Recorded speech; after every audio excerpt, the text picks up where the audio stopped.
Hey guys, Chris here again. So I wanted to show you guys the results of all these modifications I did to this FX Impact. If anyone hasn't seen those videos, I did the barrel, my own barrel tensioning system, which worked better than the one that I bought that FX made. I did the top rail, which has another stabilization point at the end of it. I did the Huma air transfer port, the high flow transfer port on the back of the barrel. I did it all in 3 calibers. As far as the internals, I did the hammer spring, one of the 2 spacers, because I did the tungsten hammer. I could only use one of the 2 spacers. I bought both power kits so that I could do everything I possibly could. I used the lightest return spring that I could. I did what else did I do? I did the manometer bracket on the side, obviously, the top and bottom rail, the cheek riser, the pistol grip. You know, the exteriors are not really, they're superficial, but other than that does have a stabilization point for the barrel, but it's pretty tightly tensioned. What other internals did I do? The Huma regulator, which that was a big improvement, and I think that's. I mean, I don't know what more would be left. I did every modification I could find to increase the power, and it definitely did that. So when I did it previously, when I tried the velocities previously, I went back to the 25 caliber. So with my slugs that I make, these are around 50 grain. They're just about exactly 50 grain. So you can see the length of these. Oops. I'll just show you. These are. I'm going to shoot these second, and these are Zan slugs. These are, I think, like 28 grain. These are my slugs, and they're 50 grain. So if you can see the difference in length. And then I'm going to shoot some regular domed, Diablo style pellets, 25 caliber. If you can see that, it's just a plain old dome pellet. So I'm going to do a magazine full of my slugs, a magazine of the Zan slugs, and then I'm going to do a, maybe not a full magazine, but you guys will hear, as soon as I start using even the 28 grain slugs, I'm going to be breaking the sound barrier, not transonic. I'm going to be totally supersonic at probably 1150 with the slugs and 12 to 1250 with the pellets. That's when I tried it before filming it. That's about where I was. And I'm going to also, I mounted and zeroed the ATN scope, and I'm starting to learn how to overlay the video. So I'm going to film it through there and let you guys see the actual targets getting hit. So hopefully by the time you see this, those 2 videos will be merged, and you'll be able to see how the accuracy as well, because all those accuracy modifications have completely paid off, and I can get pellet over pellet over pellet, or slug over slug over slug rather. All right, I think I just double loaded it. Well, we'll find out. Yep. 704. That's why it's 704. Ugh. And now I probably triple loaded it because, yep.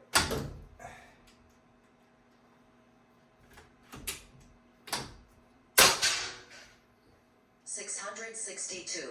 That is because my hammer is so tight, I can't even go all the way up on the macro. My micro is at 15. I can go to 16 on it, but I can't go above 4 on the macro, or on the macro wheel, on the macro barrel. So now this will be my first actual shot. So let me get this recorded.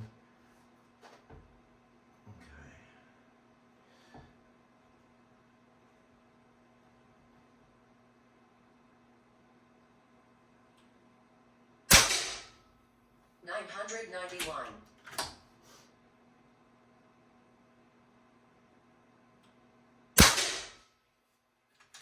996, 997, 1004, 996, 994, 991, 1007, 998, 994,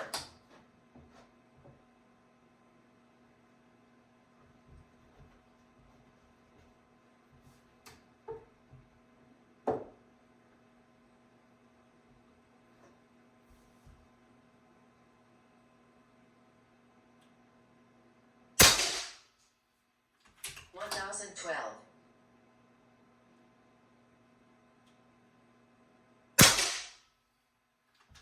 996,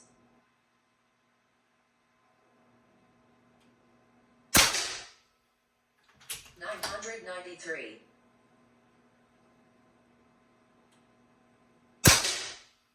1002. I was going a little too fast. I should have took more of my time, but now that I'm slowing down, I've got 3 pellets in the same hole. I mean 3 slugs in the same hole. But the first several shots are all over the place. I'm sure you guys will kind of see that, but now that I'm going to focus because I want you guys to really see the accuracy.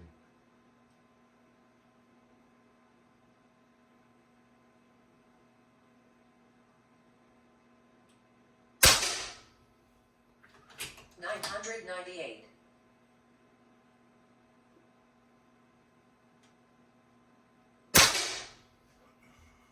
$989,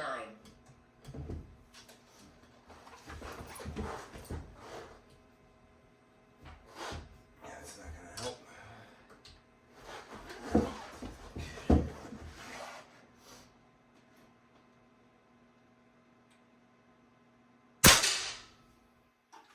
$1,011,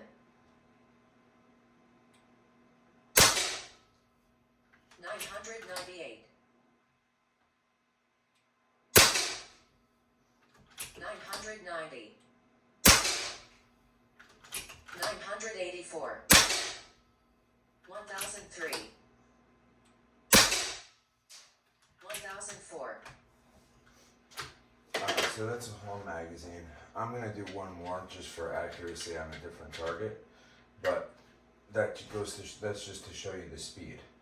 So I'm getting 1,000 plus velocity, between 980, whatever it was, to 1,012, something like that. And that's with a 50 grain slug, and that's pure lead. I mean, I put a little bit of tin when I cast them, and I think most of those I did with lead wire, so it's just pure lead. And these are the Zan slugs from right there in this magazine. I already got one loaded, but I'll fire it before I put that back in, just so you guys can see what I'm actually shooting. Those are the little Zan slugs. So you'll hear it break the sound barrier on this first shot.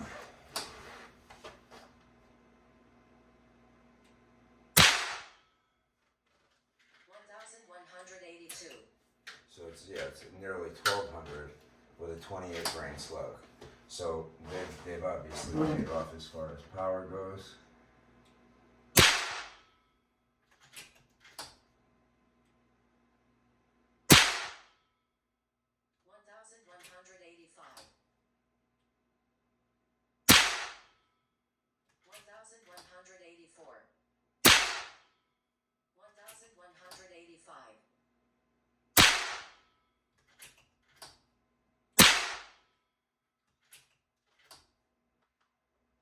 Let me see just how accurate these are. I'm going to try to shoot this little circle right here. 1,180. They're off now because it's just 1,184. Let's see if I shoot it over here, how far off it is.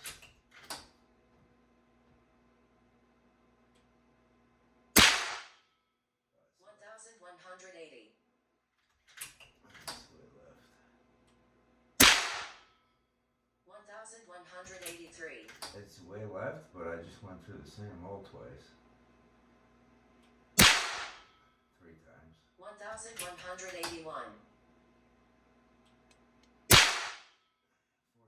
times. 1182. 5 times. 1184. 1187. Right where I was aiming just about. So you get the picture. These are really flying. So now what I'm going to do is I'm going to put some pellets in here so you guys can just see exactly. I mean, you hear how hard it's breaking that sound barrier. I mean, obviously 1120 is breaking the sound barrier, and we're almost at 1200, or pretty darn close. So these will exceed 1200. So they'll really violently break the sound barrier. And I mean, the moderator does nothing for that, because the moderator is just for when it's coming out of the barrel. I mean, it's breaking the sound barrier shortly after, but it's not in the barrel. It's not in the moderator. It's breaking the sound barrier outside of the barrel. So once it breaks that, once it starts going through, making those sound waves, and cracks that barrier, there's nothing the silencer is going to be able to do from back on the gun, because it's not back there anymore. So, and although if you guys saw my video last night, taking the CCV filter out of my truck, that I actually did manage, after, I swear to God, I must have watched 10 to 12 different videos. Every single one, the guys cut that filter apart, and the one guy who put it back in right had to buy multiple filters to do so, and it was able, and I didn't even know if I was going to be able to do that. I did it with you guys. That was my first time doing it. I'm telling you, the research I did is those videos. I had not tried to do it. I had no idea what I thought. Honestly, I thought it was going to be light metal, and I could weld it back together, but it was plastic, because nobody described the way they were hacking on it. I thought it was metal. All right, so these are the pellets. Oh yeah. 1226. These are just way high.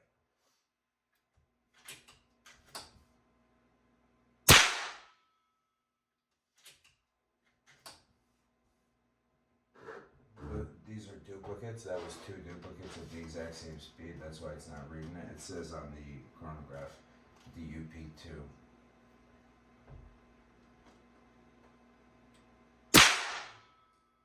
$1,224.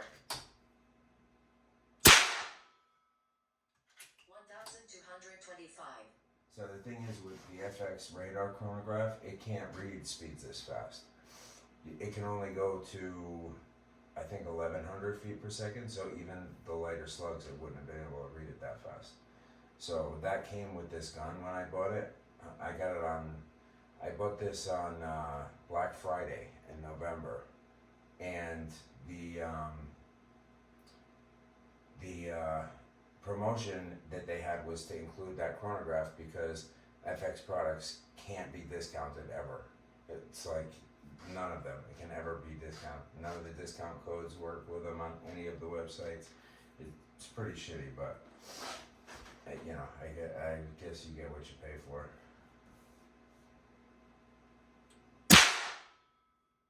$1,224. 1,226. 1,222.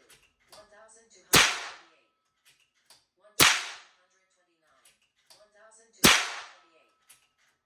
1,231. 1,224. And you see how it's not varying much in speed.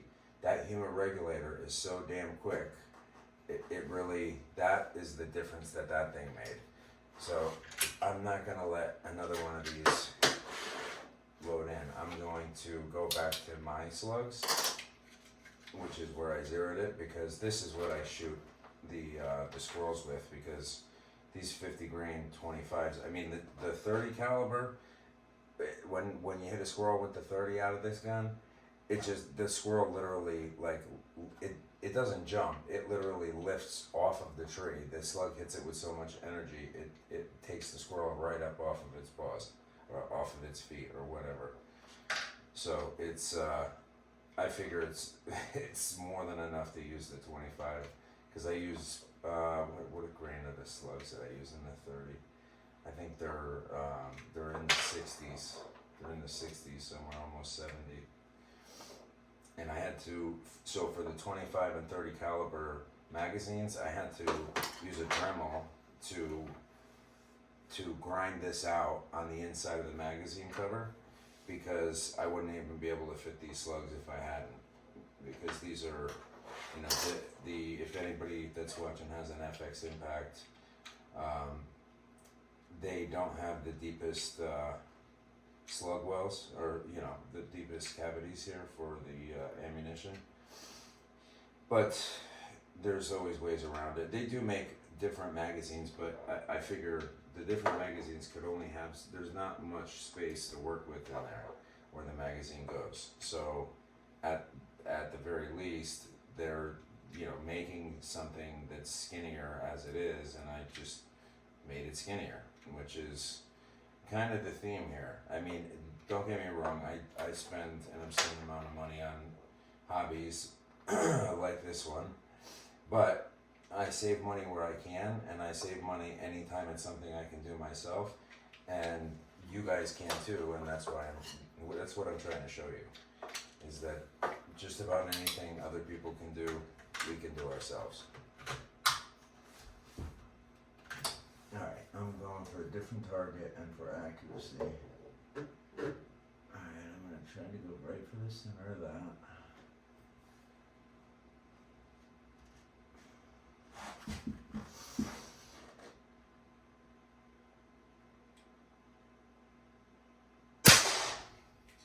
One thousand seven.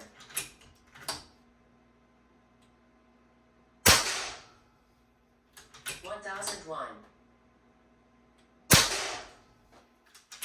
994.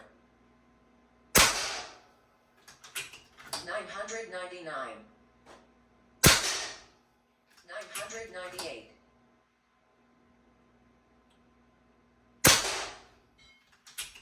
999. 1001. 989. And 1001. just so you guys know, if you're, hopefully you're looking at the video of the target as well, but the all the splatter burst that's gone like it way farther than the actual impact. That is because these are soft lead. These are no additives like in store-bought slugs, or you know, bought from a major manufacturer. These are my slugs that I pressed, so they're just lead and a little bit of tin. But that's also why when they hit an animal so damn hard that you hear it. I mean, you'll probably hear it in the video when I add that in. The video, I'm sure, picked up the clap that it makes, because when it hits a squirrel, it's like whack. You hear that clap. But I took the whole center of that target out already. So when I'm hitting the backstop, the lead is bouncing off, and that's what's doing the rest of the damage to that splatterburst target. So let's try to go for one of the lower bullseyes with the rest of this magazine, and then I will wrap this up.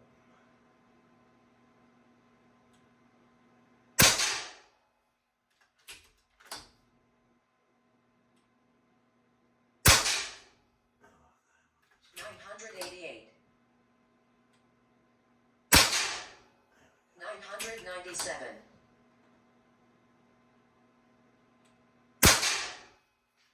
$998. 1006.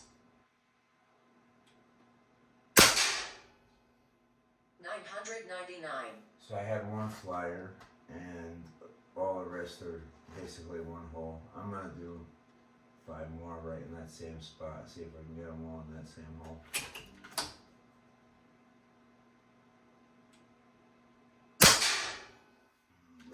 986. 1004. 1000. 1008.